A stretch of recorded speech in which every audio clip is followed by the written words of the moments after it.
Today, I want to talk about diabetes. It's on the rise in low and middle income countries, yet the global health responses are lacking. Why is diabetes care overlooked and underfunded in low and middle income countries despite the growing need for help? So, first, a little bit about me. My name is Olivia, and I'm from Union, Kentucky. I'm a rising senior, and I attend Notre Dame Academy in Park Hills. Outside of school, I'm involved in a couple of extracurricular activities. First, swimming. I've been swimming competitively since I was 7, and I now swim for the national team at the Cincinnati Marlins. I'm also a part of the athlete leadership committee. In addition to that, I swim for my school on the varsity team, Go Pandas, and I'm a part of the academic all-state team.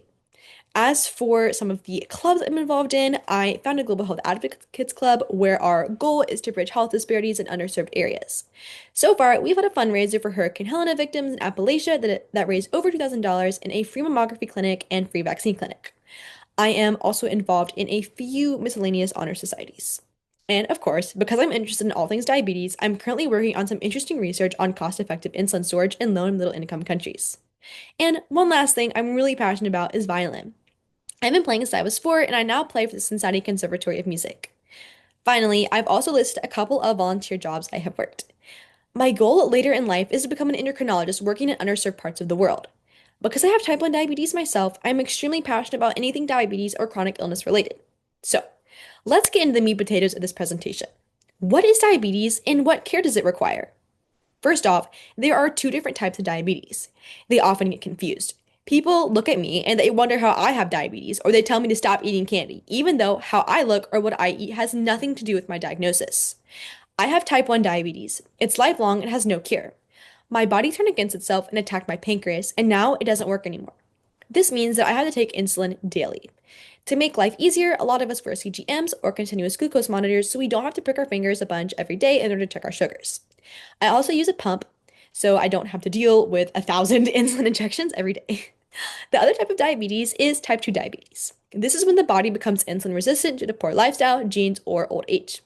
Oftentimes, this can be reversed by lifestyle changes and medication like Ozempic. People with type 2 diabetes use CGMs as well, so they don't have to prick their finger all the time. Both types of diabetes can sometimes require insulin.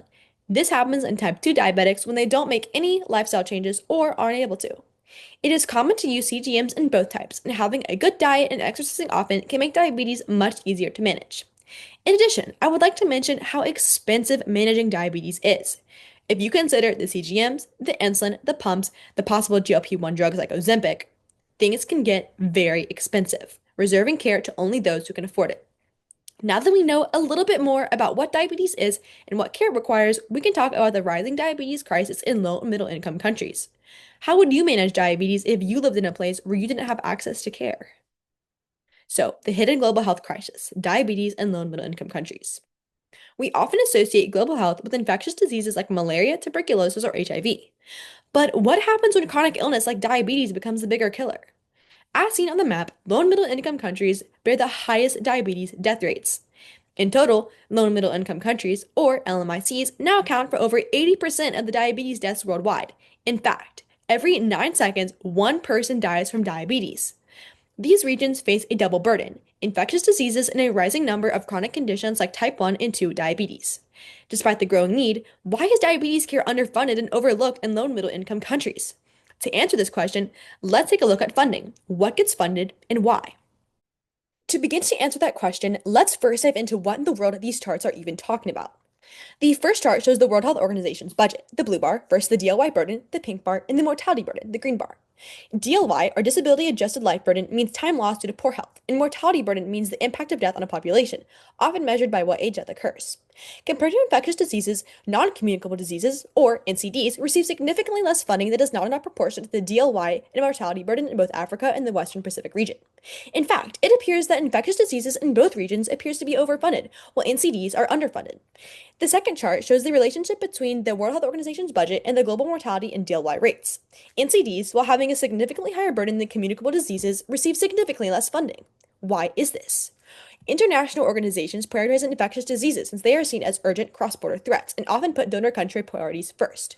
Donor countries fund what aligns with their own wishes, like national security or visual global wins. Eradicating communicable diseases are easy wins, showing quick and measurable successes. NCDs, like diabetes, aren't seen as urgent enough and certainly are not an easy fix.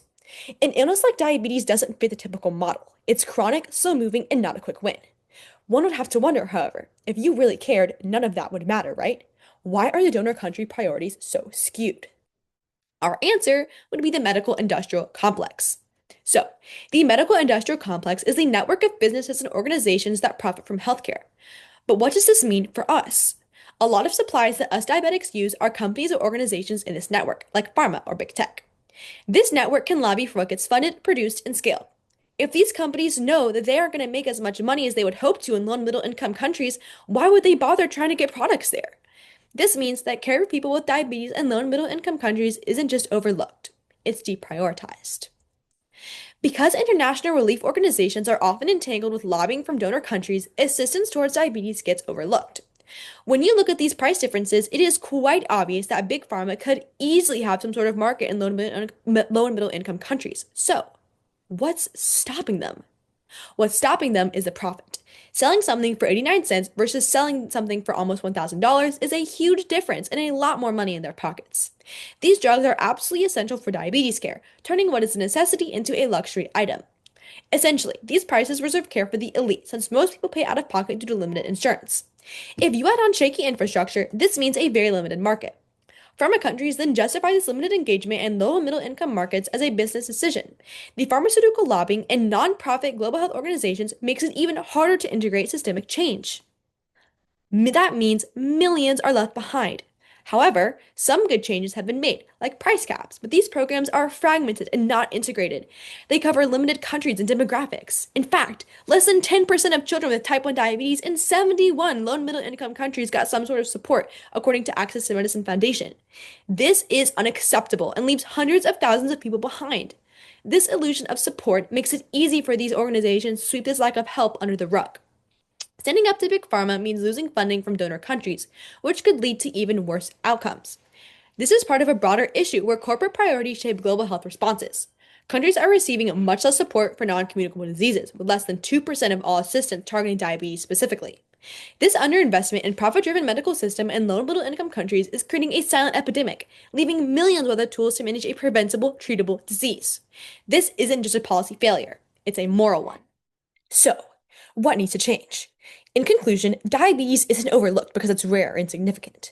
It's overlooked despite the urgent need because it doesn't align with the profit-driven model that currently shapes global health priorities. Chronic illnesses like diabetes don't offer quick wins, short-term campaigns, or big returns on investment, so they're quietly pushed to the margins, especially in low and middle income countries. But global health shouldn't be about what's profitable, it should be about what's necessary. And diabetes care is necessary. It's time to rethink what success in global health really means. That means moving away from fragmented aid and towards systemic, sustainable solutions. Solutions that include everyone, not just those who can afford to be saved. The question we have to ask is, if we have the tools to prevent suffering, why aren't we using them?